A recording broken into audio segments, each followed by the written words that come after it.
आज हम लोग क्लास 12 हिंदी द्विगंत के पद्य खंड को पढ़ेंगे। तुलसीदास जी का जो है पद है।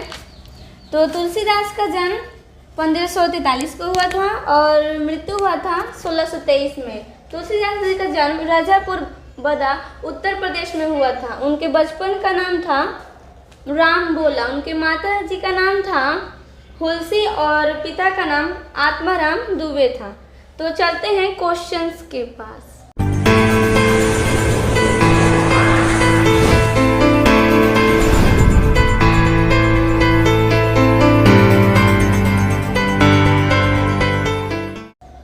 आज का पहला सवाल है, तुलसीदास के दीक्षा गुरु कौन थे? तुलसीदास के दीक्षा गुरु कौन थे? ऑप्शन दिया है अग्रदास, नरहरिदास, सूरदास या महादास। तो ऑप्शन नंबर सही हो जाएगा बी, नरहरिदास। तुलसीदास के दीक्षा गुरु नरहरिदास थे। अगला प्रश्न है, तुलसीदास की पत्नी का क्या नाम था? तुलसीदास की पत्नी का क्या नाम था? ऑप्शन है विभावरी, रत्नावली, प्रभावली या गीतावली। तो तुलसीदास की पत्नी का नाम रत्नावली था, ऑप्शन बी। अगला प्रश्न दिया है, तुलसीदास की माता का क्या नाम था? तुलसीदास की माँ का क्या नाम था? मैंने वीडियो के शुरू में ही आपको बताया था। ऑप्शन नंबर है सी, हुलसी। तुलसीदास की माँ का नाम हुलसी था। अगला प्रश्न है, तुलसीदास का जन्म कब हुआ था? तुलसीदास का जन्म कब हुआ था? ऑप्शन है 1540 ईस्वी में, 1543 ईस्वी में, 1545 ईस्वी में या 1550 ईस्वी में। तो ऑप्शन नंबर सही हो जाएगा ऑप्शन बी, 1543 ईस्वी में। तुलसीदास का जन्म 1543 ईस्वी में हुआ था। अगला प्रश्न दिया है, तुलसीदास का जन्म किस प्रदेश में हुआ था? तुलसीदास का जन्म किस प्रदेश में हुआ था? ऑप्शन है हिमाचल प्रदेश में, आंध्र प्रदेश में, उत्तर प्रदेश में या मध्य प्रदेश में। तो ऑप्शन नंबर सही हो जाएगा ऑप्शन सी, उत्तर प्रदेश में। तुलसीदास का जन्म उत्तर प्रदेश में हुआ था। अगला प्रश्न दिया है, काशी में कितने वर्षों तक रहकर तुलसीदास ने शिक्षा प्राप्त की? तुलसीदास जी काशी में स्थायी हो गए थे। उनका स्थायी निवास भी माना जाता है उसको। तो बोल रहे हैं कि तुलसीदास काशी में कितने वर्षों तक रहकर शिक्षा प्राप्त की थी। तो ऑप्शन दिया है 10 वर्षों तक, 15 वर्षों तक, 20 वर्षों तक या 25 वर्षों तक। तो ऑप्शन नंबर हो जाएगा ए, 10 वर्षों तक। तुलसीदास जी 10 वर्षों तक काशी में शिक्षा प्राप्त की है। अगला प्रश्न दिया है, रामचरितमानस किनकी रचना है? रामचरितमानस किसकी रचना है? ऑप्शन दिया है सूरदास की, तुलसीदास की, कबीरदास की या नाभादास की। तो ऑप्शन नंबर सही हो जाएगा बी, तुलसीदास की। रामचरितमानस तुलसीदास की है रचना। अगला प्रश्न दिया है, तुलसीदास किस शाखा के कवि हैं? तुलसीदास जी किस शाखा के कवि हैं? ऑप्शन है राम मार्गी शाखा के, कृष्ण मार्गी शाखा के, प्रेम मार्गी शाखा के या ज्ञान मार्गी शाखा के। तो आपने चैप्टर को पढ़ा होगा। तो तुलसीदास जी राम की पूजा करते थे, यानी कि राम मार्गी के शाखा के थे। अगला प्रश्न दिया है, दूसरे पद में तुलसी ने अपना परिचय किस रूप में दिया है? तुलसीदास ने दूसरे पद में अपना परिचय किस रूप में दिया है? ऑप्शन है निर्बल के रूप में, दाता के रूप में, भिखारी के रूप में या इनमें से कोई नहीं। तो आपने पढ़ा होगा तुलसीदास ने अपना परिचय दीनहीन करते हुए भिखारी के रूप में किया है। अगला प्रश्न दिया है, तुलसीदास जी को किस चीज़ की भूख थी? तुलसीदास जी को किस चीज़ की भूख थी? ऑप्शन है यश की, भक्ति की, धन की या इनमें से कोई नहीं। तो ये भक्ति काल के थे, इसलिए इन्हें भक्ति की भूख थी।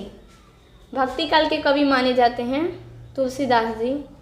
अगला प्रश्न है, तुलसीदास की पठित पद में जो पठित पद है वह किस भाषा में है? जो तुलसीदास की जो पाठ है पद वो किस भाषा में है?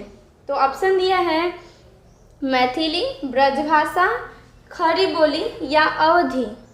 तो ऑप्शन नंबर सही हो जाएगा ऑप्शन डी अवधी। तुलसीदास की पद अवधी भाषा में है। अगला प्रश्न दिया है तुलसीदास ने प्रथम पद में किसकी स्तुति की गई है। जो तुलसीदास की पद है उसमें किसकी स्तुति की गई है।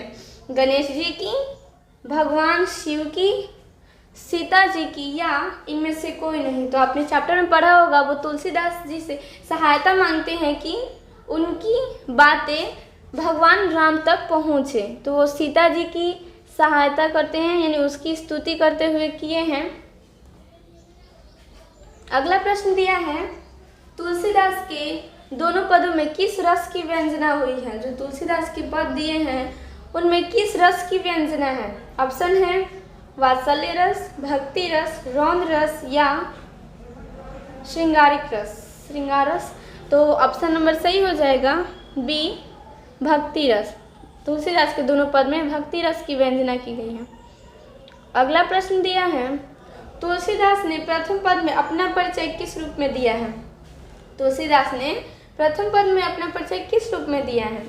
ऑप्शन दिया है राम भक्त के रूप में, महाकवि के रूप में, दीन के दुखिया के रूप में या सीता के दास के रूप में।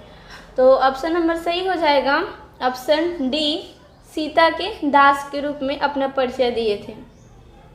अगला प्रश्न दिया है कबटक अम्ब अवसर पाई में यहाँ अम्ब संबोधन किसके लिए आया है। कबटक अम्ब अवसर पाई में अम्ब संबोधन किसके लिए कहा गया है। तो ऑप्शन दिया है सीता के लिए, राधा के लिए, अंजनी के लिए या इनमें से कोई नहीं। तो ऑप्शन नंबर सही हो जाएगा ए सीता के लिए, सीता माँ के लिए कहा गया है। अगला प्रश्न दिया है कौन तुलसीदास के मित्र नहीं थे। जो तुलसीदास के मित्र थे उनमें से कौन इसमें नहीं है। तो ऑप्शन देखते हैं महाराजा मानसिंह, टोडरमल, सूरदास या नाभादास। तो ऑप्शन नंबर सही हो जाएगा ऑप्शन सी सूरदास। तुलसीदास के सूरदास मित्र नहीं थे। अगला प्रश्न दिया है कौन सी रचना तुलसीदास की है, यानी इनमें से कौन सी रचना है जो तुलसीदास की है। तो ऑप्शन देखते हैं दिया है सूरसागर, विनय पत्रिका, प्राश्चित, पद्मावत। तो ऑप्शन नंबर सही हो जाएगा बी विनय पत्रिका। तुलसीदास की रचना विनय पत्रिका है। अगला प्रश्न दिया है कौन सी रचना तुलसीदास जी की नहीं है। कौन सी रचना है जो तुलसीदास की नहीं है। ऑप्शन देखते हैं पार्वती मंगल, वैराग्य संदीपनी, आखिरी कलम या कवितावली। तो ऑप्शन नंबर सही हो जाएगा सी आखिरी कलाम। अगला प्रश्न देखते हैं। अगला प्रश्न है कवितावली के रचनाकार कौन है। कवितावली जो रचना है कवितावली उसके रचनाकार कौन है। तो ऑप्शन देखते हैं जायसी, तुलसीदास, कबीरदास या सूरदास। तो ऑप्शन नंबर सही हो जाएगा बी तुलसीदास। कवितावली के रचनाकार तुलसीदास हैं। अगला प्रश्न दिया है हनुमान बाहु को तुलसी की किस कृति का एक अंग माना जाता है। जो हनुमान बाहु है उसको तुलसीदास की कौन सी कृति है उसका अंग माना जाता है। तो ऑप्शन है जानकी मंगल, कवितावली, गीतावली या श्री कृष्ण गीतावली। तो ऑप्शन नंबर सही हो जाएगा बी कवितावली। जो कवितावली है उसका एक अंग माना जाता है हनुमान बाहु को। अगला प्रश्न दिया है रामचरितमानस का प्रधान रस क्या है। जो रामचरितमानस है उसका प्रधान रस क्या है, मुख्य रस क्या है। तो ऑप्शन देखते हैं वीर रस, श्रृंगार रस, करुण रस या भक्ति रस। तो ऑप्शन नंबर सही हो जाएगा ऑप्शन डी भक्ति रस। रामचरितमानस भक्ति रस में रचित है। अगला प्रश्न दिया है निम्नलिखित में रामचरितमानस क्या है। जो तुलसीदास की रचना है रामचरितमानस वह क्या है, इनमें से कौन सा है। तो ऑप्शन है गीति काव्य, गाथा, महाकाव्य या खंड काव्य। इनमें से कौन है। तो ऑप्शन नंबर सही हो जाएगा सी महाकाव्य। रामचरितमानस एक महाकाव्य है। अगला प्रश्न दिया है, कौन सी रचना तुलसीदास जी की नहीं है? कौन सी रचना है जो तुलसी की नहीं है? तो ऑप्शन दिया है कवितावली, बरवे रामायण, गीतावली, राधा स्तुति। तो इनमें से कवितावली तो है ही, बरवे रामायण भी इनकी रचना है, गीतावली भी है, यानी कि बच गया स्तुति। तो इनका राधा स्तुति नहीं है, किसी और का है।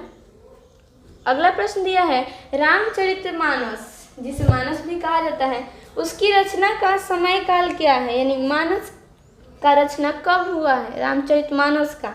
ऑप्शन दिया है संवत 1631 में, संवत 1622 में, संवत 1480 में और संवत 1632 ईस्वी में। तो ऑप्शन नंबर सही हो जाएगा ऑप्शन ए 1631 ईस्वी में। मानस की रचना संवत 1631 में हुआ है। अगला प्रश्न दिया है, रामचरितमानस की भाषा क्या है? जो तुलसीदास की रचना है रामचरितमानस, उसकी भाषा क्या है? ऑप्शन देखते हैं, मैथिली, संस्कृत, अवधी या ब्रज भाषा। तो ऑप्शन नंबर सही हो जाएगा सी, अवधी। रामचरितमानस भाषा अवधी है। अगला प्रश्न है, विनय पत्रिका की भाषा क्या है? विनय पत्रिका भी तुलसीदास की ही रचना है, तो इसकी भाषा क्या है बताना है।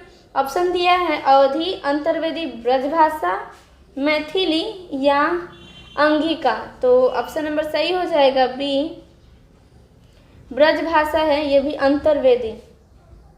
अगला प्रश्न दिया है, तुलसीदास जी का जन्म कहाँ हुआ था? तुलसीदास का जन्म कहाँ हुआ था?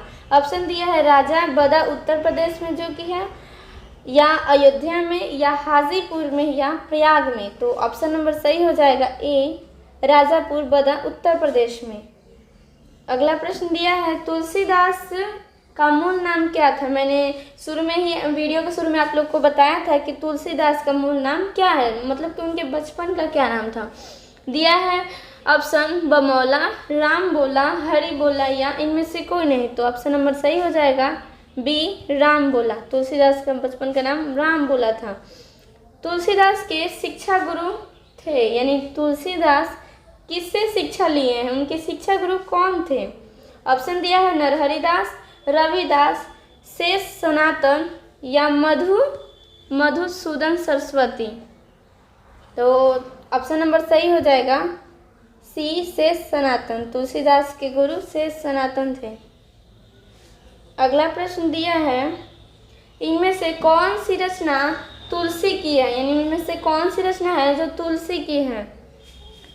तो ऑप्शन नंबर सही हो जाएगा ऑप्शन डी, विनय पत्रिका तुलसीदास की रचना है।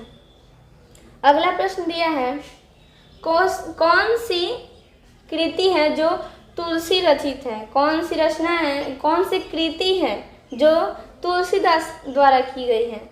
तो ऑप्शन दिया है उत्तर रामचरितम या रामायण या रामचरितमानस या खंजन नयन। तो ऑप्शन नंबर सही हो जाएगा सी, रामचरितमानस। अगला प्रश्न दिया है, कौन सी कृति तुलसीदास द्वारा रचित नहीं है? कौन सी कृति है जो तुलसीदास द्वारा रचित नहीं है? तो ऑप्शन दिया है वैराग्य संदीपनी, पंचवटी, बरवे रामायण या जानकी मंगल। तो इसमें वैराग्य संदीपनी तो इनकी रचना है ही, बरवे रामायण भी है, जानकी मंगल भी है, तो बच गया पंचवटी, यानी कि पंचवटी इनकी रचना नहीं है। अगला प्रश्न दिया है, पाठ्य पुस्तक में संकलित तुलसी के पद तुलसीदास के किस कृति से लिए गए हैं? जो हमारे पद हैं तुलसी के, वो किस कृति से लिए गए हैं तुलसीदास जी के? तो ऑप्शन दिया है दोहावली से, रामलला नहछु से, कवितावली से या विनय के पद से। तो ऑप्शन नंबर सही हो जाएगा डी, विनय के पद से। अगला प्रश्न दिया है, तुलसीदास जी किस काल के कवि थे? तुलसीदास जी किस काल के कवि थे? ऑप्शन दिया है आदिकाल के, रीति काल के, आधुनिक काल के या भक्ति काल के। तो तुलसीदास जी भक्ति काल के थे। ऑप्शन नंबर सही हो जाएगा डी, भक्ति काल। तुलसीदास जी भक्ति काल के कवि थे। अंतिम सवाल है आज का, कवितावली के रचनाकार कौन है? कवितावली के रचनाकार कौन है? ऑप्शन दिया है जायसी, तुलसीदास, कबीर या सूरदास। तो ऑप्शन नंबर सही हो जाएगा बी, तुलसीदास। कवितावली के रचनाकार तुलसीदास हैं। तो दोस्तों इस चैप्टर के सभी महत्वपूर्ण सवाल यहीं समाप्त होते हैं। तो फिर मिलते हैं अगले वीडियो में, तब तक जय हिंद, जय भारत।